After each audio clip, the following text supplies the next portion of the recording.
Thank you for tuning into our seller interview series. Up today, we've got an AdSense website in the entertainment gaming niche making nearly $9,000 a month in net profit. The listing number for this is 40164. Now, we do these interviews to give potential buyers more information about both the seller and the sites they're looking to purchase. We hope these insights are helpful for you in making a buying decision. We've got the seller Jonathan with us today to go through the site and cover everything from niche selection to traffic and monetization. Thanks for coming on the show, man. Thank you for having me. So tell me a little bit about your background in building and running websites and online businesses. I started back in the year after I graduated college. I started just getting into websites. Actually, you guys sold my first site that I ever registered and created. Your baby. Yeah, my baby. You finally sold it. I hadn't updated that site in forever, but yeah, you guys took care of that. So basically what happened is I've always been a numbers guy, and I got obsessed with high volume things. And the only way I could ever see doing high volumes was either going to gaming or going to adult. And I decided gaming was far more acceptable among everybody I knew. So I went into that and I started doing that. And at the time I started, a lot of domains still available in the gaming niche that were exact match, like for keyword or country specific. And I just kind of went into that and started building sites around them. Flash gaming appealed to me specifically because there was a plethora of game developers that just wanted their games to get played, wanted their games to get traffic, so I didn't have to worry about unique content or any of that. Because if you ever look in the Flash gaming niche and you Google something as simple as games, you'll see a lot of the same games are on a lot of the sites. So it's more based on the user experience than the actual unique content. It's amazing to me. We were talking about this before you got on, but like how much traffic and how popular these types of sites are. I mean, just to give a quick kind of like summary of what's going on. You've got an entertainment flash game site. It was built in April 2013, so nearly 2 years old. It's monetized via AdSense, making about $8,700 in monthly net profit, and it's getting 700,000 page views a month, more or less. Like that's some significant traffic. So your idea was porn or games, and you said, well, games is probably more socially acceptable. I could probably play in that niche. I'd also say that porn, as an aside, is a totally different SEO ballgame, whereas like games are kind of like mainstream, right?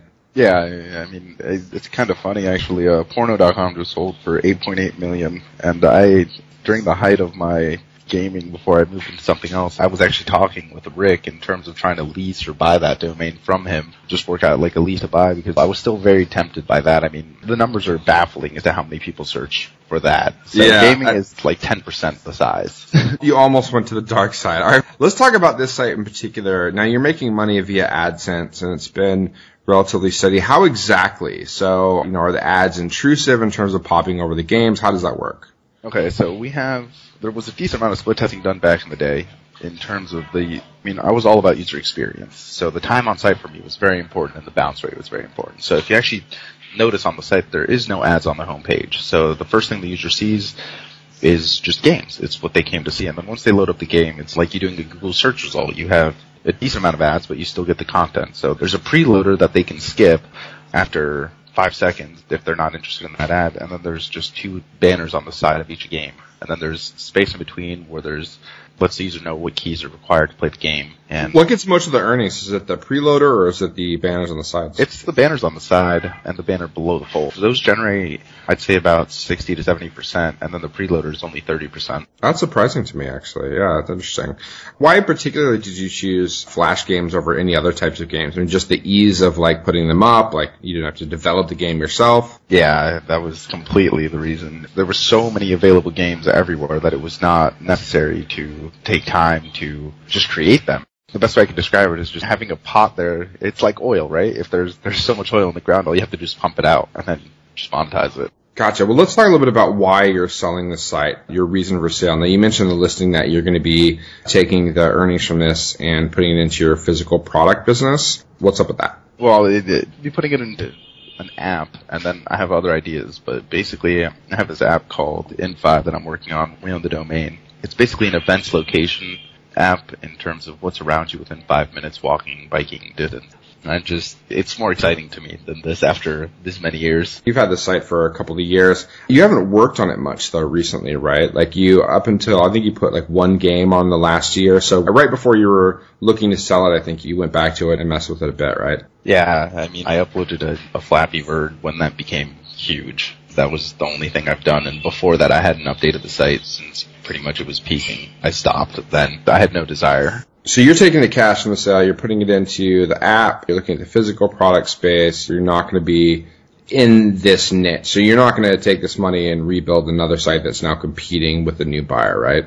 I mean, that doesn't even make sense to me. So if I was to actually do that, why wouldn't I just keep something that's already so close to being back at the top instead of starting to build something from scratch and have to spend 6 months trying to get it back up to where it is? Yeah. Just to where this one is. And you have a risk, too, when you're building a site from scratch that it just doesn't have the success or pizzazz that the other one had. I mean, there's a bit of a lottery to that, too. You can improve your chances, but there's no guarantees, right? Right. I mean, and the domain itself is also, I mean, it has, 300,000 branded searches a month. So to get to that alone would be that'd be a hurdle in itself. That's one of the things I really like about this listing is that the domain itself, 300,000 searches, I mean, and you're at the bottom of the first page. So there's definitely room for improvement. If you can get up a spot, even a couple of spots, we're talking about significant earnings improvements, right? Well, it's bottom of the first page in Google.com US, which is, believe it or not the most searched. There's in Brazil and in Colombia, I'm actually higher, so I'm right below the fold in some of those places, sitting at number 6 or number 4, or not number 4, sorry, number 6 or number 7, in the higher volume. And that's where you're getting a lot of the traffic, right? Correct. From the game players down there. Great. Correct. Okay, so let's talk a little bit about the site history. Now, it was built in April 2013. Tell me, what was your trajectory like? Was it kind of a slow burn and it took a while to get started? Did it just, pop up right away? What was that like? Oh man, I don't even know how to describe it. It was kind of like a serendipitous thing. I spent all the money I had to acquire this domain at the time. I put all my eggs in one basket and said, it's either going to hit or I'm just going to be eating ramen noodles for a week or a month or a year. And we put it up, and the site, once we put it up, the user metrics were horrific. I mean, bounce was upwards of 90% or 80%. The site at the time had 1,000 type-ins a day, just the domain itself. And then from there, once that started, it was all about just getting the user experience better, getting better games on there, building the site, making the theme faster, getting the load time down, and just going about that. And then what ended up happening is once we started just acquiring a few links from other gaming niches, we started kind of moving up in the rankings, and then this magical moment happened. I mean, in the clicky history, you can see it, where it just went from this gradual growth to suddenly it hit the tipping point, and it was. How far in was this? So you started in April. How many months in was it where you saw it just kind of explode? I want to say it was month 2, maybe 3. Okay, so we're talking June, July time frame. Yeah, I mean, if my internet was slightly better here, I would pull it up, but I feel it'll make the Skype call just go completely But yeah, I mean, it was crazy because it was growing every single day. It was addictive because I think the site was growing 10% a day. So yeah, ridiculous. So tell me what you did with the site that absolutely worked. You're going to take that kind of approach to building other sites online or building other online businesses. What was a hit? The user experience, that was 100% it. And it's kind of funny because I personally hate Matt Cutts, but he has some truth to all his videos. He tells people to stop obsessing over the rankings and all this and just worry about the user experience. So at the time, when we really hit that threshold, we actually got the bounce rate to 15%. So that means that out of every visitor that came to the site, 85% were staying on site, and our time on site at that moment was upwards of 15 minutes, I want to say. Wow. And that in itself was a self-fulfilling prophecy because no other site in the niche had user metrics like that. Nothing we could even look at. We looked at Alexa, we looked at SimilarWeb, and no one was even close to that. We were doing 7-point-something page views per visitor as well. And I mean, it just started growing. So you went after that saying, I want to make you looked at your competitors, you said, I want to make a site that I wouldn't mind coming to and playing with and staying a while. And that was kind of your impetus for building out the site. Yeah. Okay. What have you tried that didn't work? Like you said, I think this is going to be successful. I think this is an improved user experience, or I think this is going to make us more money, and it just kind of didn't. Oddly enough, the thumbnail sizes. When we were looking at it and we were doing it, we really thought, given the target demographic of this site, that bigger thumbs would be better, or rounded thumbs, or just the overall first impression that the user sees when the site loads. Mm-hmm. That was exponential. That and background colors. Background colors was something that we used to have a very pretty, awesome little design in the background, and that actually hurt the user experience. But it looked glorious. That's so crazy. Yeah. Yeah, so like things like that we didn't expect. And also like the border around the thumbs, certain things like that I disregarded actually had significant effects on our bounce rate and our time on site. It hurts your soul a little bit as someone who like appreciates design. You're like, no, you're supposed to like the better looking site. What are you guys doing? But ultimately the data proves it out, right? Yeah, exactly. I'm a data guy. I thought I went into numbers. I mean, that's why when I talk to like people that are in niches, I mean, there's some niches that, only get maybe 1,000 visitors a day, or maybe even less, 100, and the sites generate a significant amount of money, but I'm like, you really can't split test that. I mean, it's possible that you could actually extrapolate a significant amount and maybe double, triple, quadruple the earnings and the visitor and the time on site and everything if you had just more data. So for me, it's very nice being able to do this day by day. It is, and you can split test things really quickly and get your answers really quickly where you can't with kind of the smaller traffic sites. Tell me a little bit about let's talk about the traffic. So what's the breakdown on organic versus referral versus direct versus social? Where does most of your traffic come from? So I want to say about 30% is typing. So that's people just going straight to the domain. Then the rest is search. I mean, we have, we get occasional, like, traffic from links or whatever, but, I mean, I think in Yahoo for the term, I think we actually moved up to maybe 3 or 4 worldwide pretty recently. So, I mean, Yahoo's very minute amount of search. But. Yeah, it's heavily organic. Latin American countries are particularly good for you because you rank a bit better. You're number 10 for the main term in the U.S. And like that's kind of where at least 70% of your traffic comes from. The rest is from type in. Give me a breakdown on the earnings type. Now it's only AdSense, is that right? It's only AdSense. I haven't even gone into just putting up an email sign up. I was telling you, I just recently, actually, since we started selling it, finally put up a mobile site, like actual legit mobile site, not some crap you just added out, spammed out. The user metrics on that are like really nice. So for mobile, at least in my opinion, bounce rates at like 20%, and I mean the earnings on that are, given the amount of traffic it does, I'd say are pretty good. At one point, the site was up to, I think at its height, maybe $1,800 a day. I think you'd said you'd had once. Like, what happened after that? It's declined since then, right? Right. So at that moment, I actually want to say I was number 3 and 4 worldwide for the term. I wasn't, and then at that moment, we actually lost a couple from some really, really strong gaming links. We lost a few of those. So I had links on some PR6, PR5, PR7 gaming sites for it, and we ended up losing those because I lost contact with the guy that was in charge of those links. So it was kind of ironic and kind of also awesome for me to see that when I lost those links, the site dropped, but it still stayed on front page. Yeah, so it didn't go to nowhere, right? Yeah, out of so it. It was just like, yeah, so it was still there. And then at that moment, I also had one of my supplement sites just start hitting, and it was actually, I'll never forget the day where I saw this site make $1,800, and that wasn't even that wasn't even half of what my other site made that exact day. So I was just like, well, follow the money. I know what I need to work on. Gotcha. So you basically said, look, I'm making plenty good money with this site, but I've got a bigger opportunity with my supplement site. God, it's so weird, man. It's just all hitting right now, but I know so many people in the supplement space, and a few of them are absolutely crushing it. Let's talk about the content on the site. How many games do you currently have on the site? That is a good question. I don't know. I want to say maybe 500 to 1,000. Okay. And you haven't added a bunch of games. If someone wanted to buy this site and they wanted to kind of maintain it or grow it slightly, how many games do you think they'd have to add a month, every quarter, that kind of thing? You could probably get away, honestly, with adding maybe 5 to 10 games a week, as long as they're good games. I mean, you just basically want So what I've learned in this niche is people actually hate change.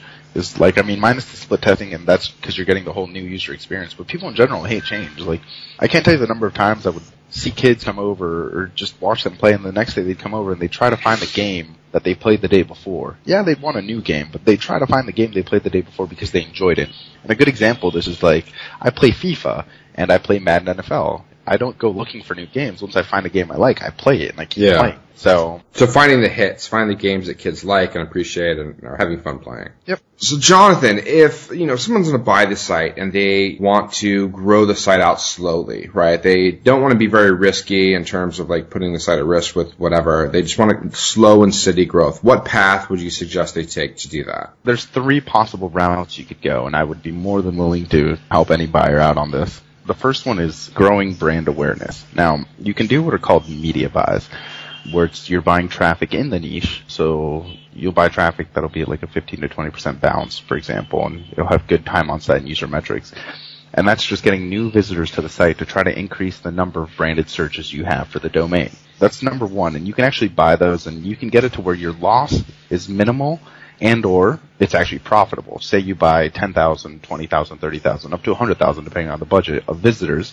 You could get it to where those break completely even and you get the 2% branded return or the 3% branded return on top of the additional search. Gotcha. That's one.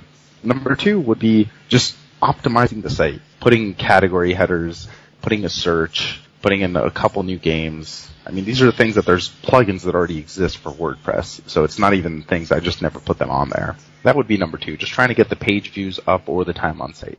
So number three would be to go on Talk Arcade, or go on, I want to say there's 3 or 4 Flash Gaming Arcade forums, and just buying niche relevant link, and just not over-anchoring, just having people with like decently PR links, just buy them and link to the site. That way you hit, if you do all those three, it's very guaranteed you will probably hit top 3 worldwide. No problem. I like the idea of media buys. Have you done any paid traffic to the site? Have you, even when it was early starting out, did you do any of that? I have, actually. I've done some paid traffic to it before, and I did get to the point where we were able to get some media buys break even. That was pretty cool. The only thing I had, though, was it was a matter of cash flow. So in my supplement space, I was able to ROI on day 60 a significant higher amount than I was able to ROI in gaming on day 60. So I just ended up shifting my cash flow, because if I was to spend, say, $100, the $100 would either break even or make me a little bit more in gaming. But in my supplements, that $100 would get me a subscription that would ROI on day 60 and generate me money on day 90. Gotcha. Etc. Yeah, so it's just a better ROI on your spend, so it's clear where you're going to put your money. I think it's interesting you talk about the media buys, and you're like basically looking to break even on those with the ads, and you're hoping for the 2%, 3%, 5% brand recognition of people that will come back and play again, and you can get kind of the long-term benefit. That's an interesting play. Well, I mean, so that actually works. Great example I can give you. It's the guaranteed. That's the guaranteed play. That's not the long. So you have keyword.extension, and you specifically have one that already has branded search. If you were to search for a keyword in Google, a brand new keyword, let's say you decide to do Justin's awesome cooking something. Yeah.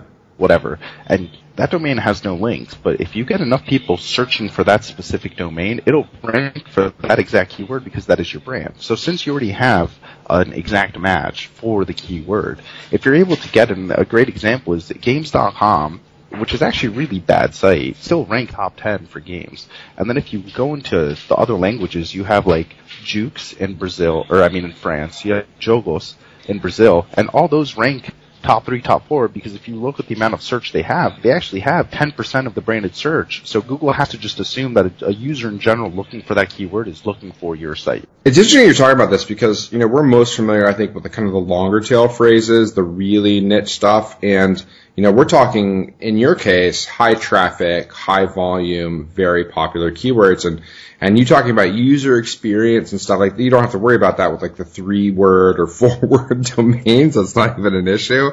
But It does become an issue at this level of traffic, right? Yeah, it really does. I mean, it's, like I said, games.com, it's a really bad site. Their user experience is really bad, but because they have so much branded search of people just searching games.com, they rank organically for it. Yeah, they might not rank top 3 because if their user experience was better, they would rank top 3, but it's not.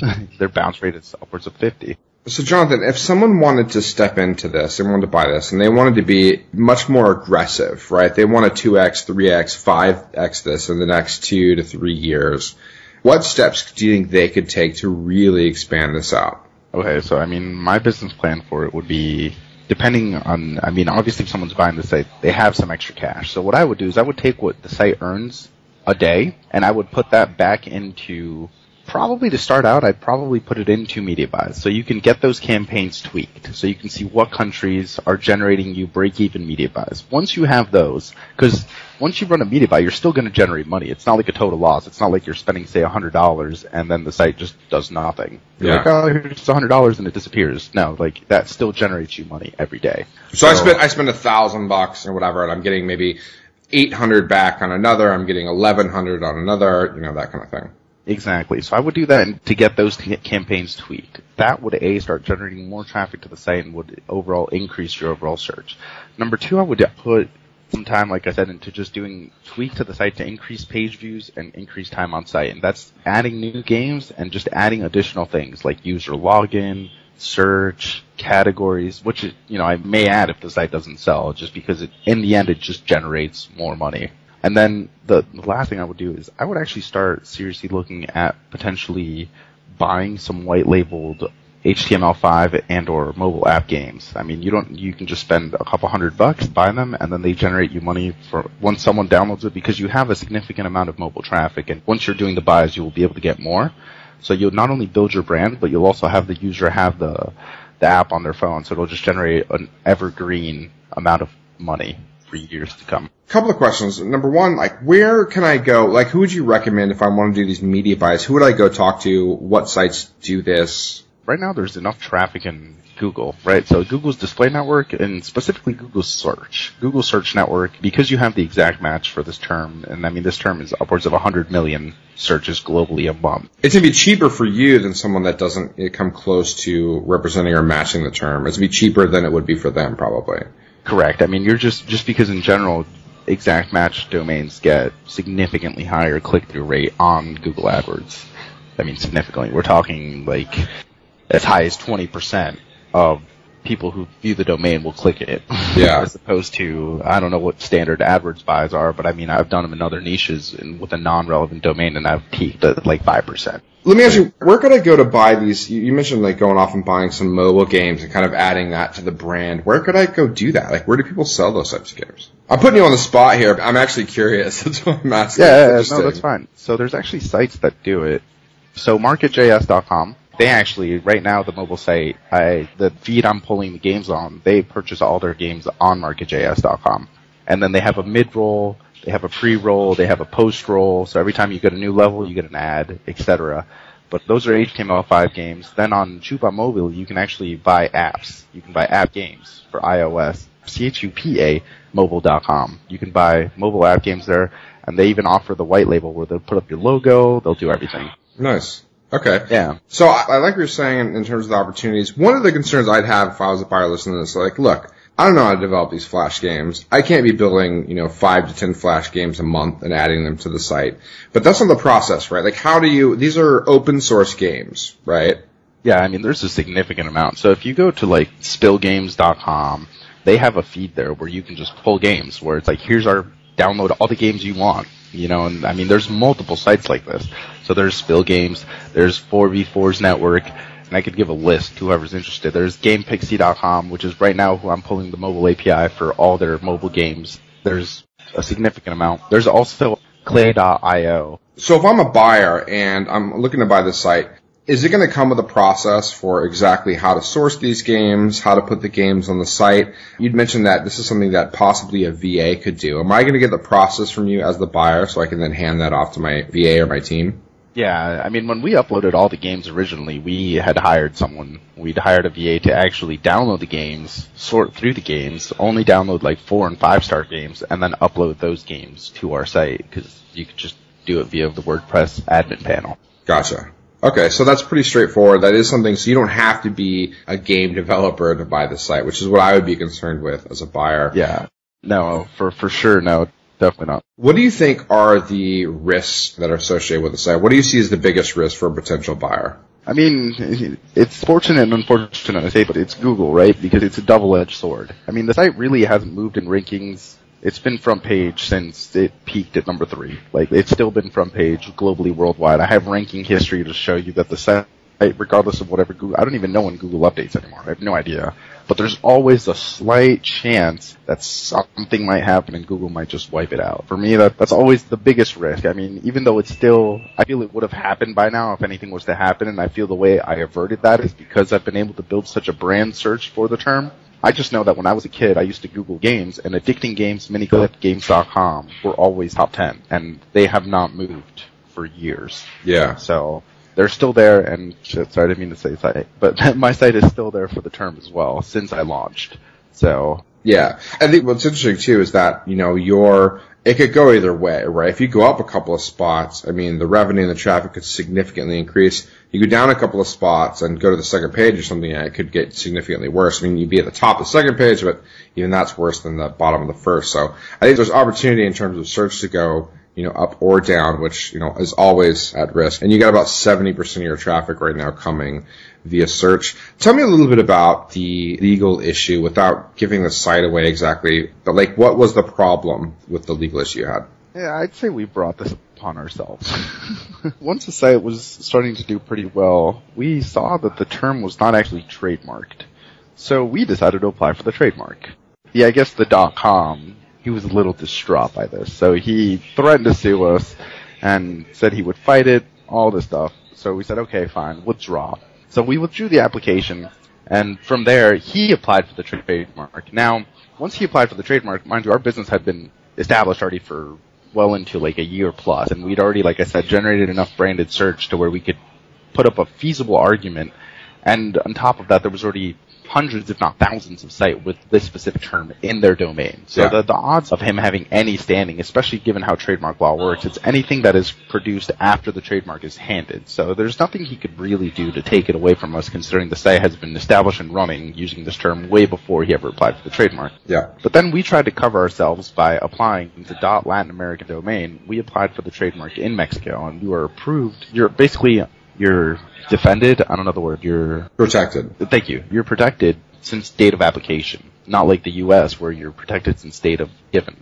So in Mexico, since it's like the Latin American registry is based out of Mexico, just like VeriSign is based out of the U.S. The U.S. trademark applies for .coms, and for our extension, it applies in Mexico. So we're covered in terms of that. But then while he was applying for the trademark in the U.S., we disputed the trademark. We said, no, we have a right for this to be a generic word, whatever. He doesn't know we're also in tandem applying for the trademark in Mexico. Yeah. So you're fighting the trademark in the US, and you applied for and are getting the trademark in Mexico, which should cover you in Latin America. Correct. Crazy. So he's not winning in the US, and you've got some protection because of your application in Latin America. Correct. Yeah. Gotcha. So, and I mean, given, this obviously could change. I told you there's like a very small percentage that is granted the extension. By the time I feel this sale closes, we should definitely, if anything, have completely won that trademark, or if anything, we will have worked out a cash settlement with him, which will allow all our sites for indefinite rights to that term. Gotcha. That's if we decide to do that. If not, we're just going to say, screw it, it's a generic word, and that's that. Everybody's fair game with it. Okay. So all of this will come, and we're going to talk about this, but you're actually willing to retain some equity in the site potentially because you'd like the upside, but also to stick on and align your interests with the new buyers as well. Correct. All right, so let's talk a little bit about the work required. I mean, if someone wanted to add 5 to 10 games a month to the site, let's say, to maintain and start growing the site even, like how much work would be required there? How many hours a week do you think that would take me? Probably kicking myself in the foot here. I think we still have a plugin actually on there to upload games specifically. So if you already download the games and upload them yourselves, it would take maybe, say, 1 to 2 hours a week. Okay. If you have to do it via WordPress post, I'd say maybe it'd be up to like 5 hours a week. So okay. Not even that long. I can't see it taking that long to upload a game. I mean, it's just filling in the data and that's it. This is something my VA could do on the side. Let's talk about the type of person or kind of the skills or requirements that would be either required or helpful. I mean, we talked about like it not requiring a game developer, but some of the skills I think would be helpful is if you are an SEO and you know how to get high quality links, where I think that there's a real opportunity for you to improve from, the number 10 spot in the US to the number 4 spot in, the South American country or whatever, to like start kind of bumping that up. There's room there, don't you think? I definitely think if someone, knows how to get links or build their own private blog network with niche related links, that would be monumental in terms of the ROI you would get. Monumental. Some of the things you've done are kind of like design/split testing. So I think someone could step in that has those skill sets and have some success. So like you were saying, changing the icons for the games around a little bit, adding search bar, split testing that, seeing if it's effective, seeing if it improves time on site, seeing if it lowers bounce rate, that type of thing. Yeah. And I mean, there's also quick things that can be done to generate more revenue, just as the site sits. So I haven't split tested it since I did that, but I mean, there's a possibility that taking out the preloader and just putting in similar games or something like that would actually, it would be a wash in terms of revenue, but the time on site and the user experience would go up. So you would say get an additional like 2 page views per visitor, and which may improve your ranking. Yeah, exactly. So you may lose that 30% of revenue on the preloader, but you're going to gain 50%, 60% based on the improved ranking, going up 1 or 2 or 3 spots. Exactly. Yeah, it's interesting. I mean, those are some gambles I think you could take. It'd be an interesting way to play it. So I think, yeah, good at split testing. I think if you understand media buys may be helpful. Definitely if you can get some high-level links or you're willing to put the work in to do that, I think there's some opportunity there. But I don't think that any of those things are required. I think they would just be beneficial. Yeah, I mean, like I said, I haven't updated the site, and I told you I uploaded 1 game. If someone really just wants to buy it and hold it, the site will rank just because of how it is, the domain, the power it has, and just the existing user metrics. I mean, we're talking a 20% bounce, which is not bad at all. You know? Why doesn't someone just come in here and add 1,000 games in the next month? I wouldn't suggest that. I Why? wouldn't suggest that at all. Unless they're all ridiculously really good games, the probability of you just feeding in 1,000 games means that 90% of those are just going to be a gigantic piece of crap. So a kid's going to come here and he's going to play this game. He's going to be like, what is this? What is this crap? I mean, if he was adding 1,000 4 or 5-star games from, say, other sites, then yeah, you know, that might work. But even then, I'd still say that's just too many too quickly.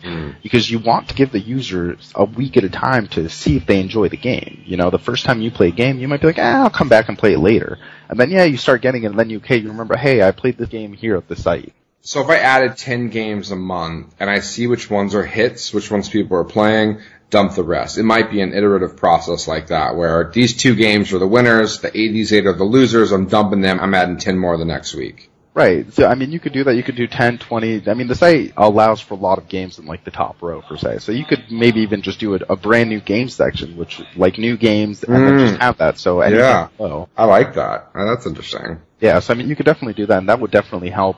Actually, so, back in the day, when we were split testing another gaming site, we saw that, like, adding new games increased page views by like 0.1, and then adding like little star ratings, things like these actually help to increase the page views. You know, 1/10 of a page view, but if you do 10 of those things, you have a whole new page view, and then that's literally a 20% increase in earnings. Yeah, I think when I go to game sites like this, I'm like, well, what are the most popular ones? I see a bunch, but which ones are kind of cool? And if I don't necessarily know, you know, I may, you know, stumble around a bit, but it'd be kind of nice to be able to search and sort by, you know, user reviews or whatever. Let's get into some additional information here. Like, would you be willing to commit to a non-compete on the site? I would, yeah, for sure. I mean, the thing is I have a few other domains with these words in it, and if I'm willing to commit to a non-compete in this specific niche, I mean, I'd pretty much have to throw in my other domains with these words in it, right? Because I'd have no reason to try to continue having those because they have the word in it. So, I mean, that's something where it'd be worth it. And if anything, I'd want whoever bought this to succeed. Because in the end, I mean, I think of it in terms of YouTube, right? The guys that sold YouTube, yeah, sure, they made their money, whatever, but whenever someone says it, it's like, yeah, I created that site. Yeah, who cares if someone else ran it? I created it. Like, it's still my baby, you know? Yeah. Tell me about the support you're willing to offer, Bar. If someone steps into this and they want to make sure that you're going to stick around, kind of walk them through the process of taking it over, what kind of support are you offering? I mean, I'd be willing to offer like 3 months support for sure. Like I said, I want the site to succeed. So without any doubt.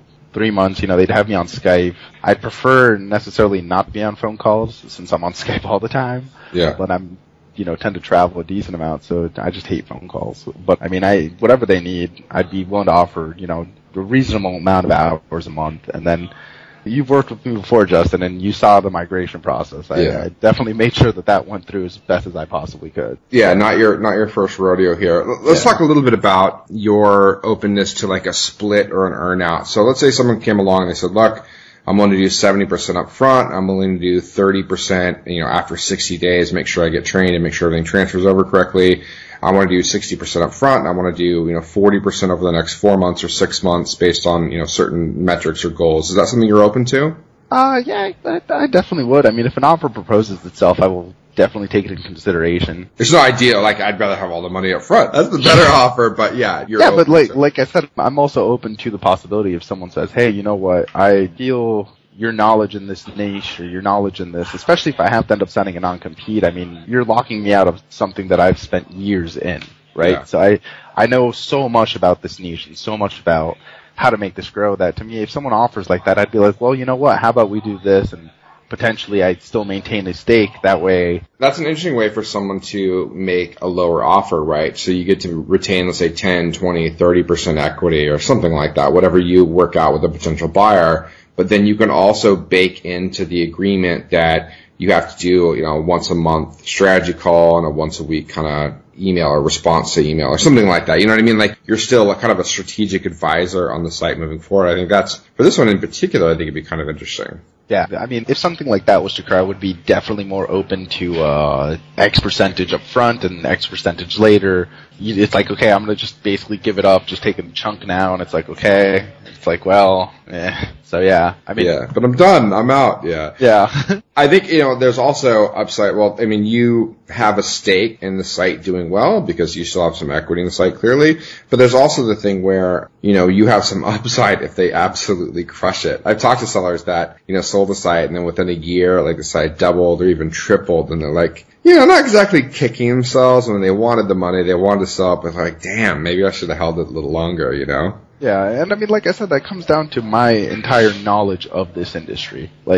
So it's like, I literally know what the highest ranking site in this niche does. I know. I mean, we're talking almost $1 million a year in revenue. Yeah. So it's hard for me to be like, I guess I could give this up, and if I had more time or if I had a workforce on this or whatever, I'm pretty certain, maybe not $1 million, but maybe $500,000 a year. So it's to me, it's okay, the potential is that's opportunity. There. Yeah. I also think too that I think you're selling it. I think it's a good idea to sell it because it hasn't been a focus for you and it will be a focus for the new buyer. It is something they're going to be playing with, messing with and looking to improve and it hasn't been for you. So rather than you retaining this, dying asset within a few years, if you did nothing to it, it would go down significantly. So why not give it to someone who is looking to take it on with renewed vigor that you don't have for it right now. Yeah, so. I mean, that's the best way to put it. I mean, it's definitely something that my interests are in other things right now, for sure. So let's do a quick wrap up here. Now, the entertainment niche is clearly a flash game site. It has somewhere between 500 to 1,000 games currently. It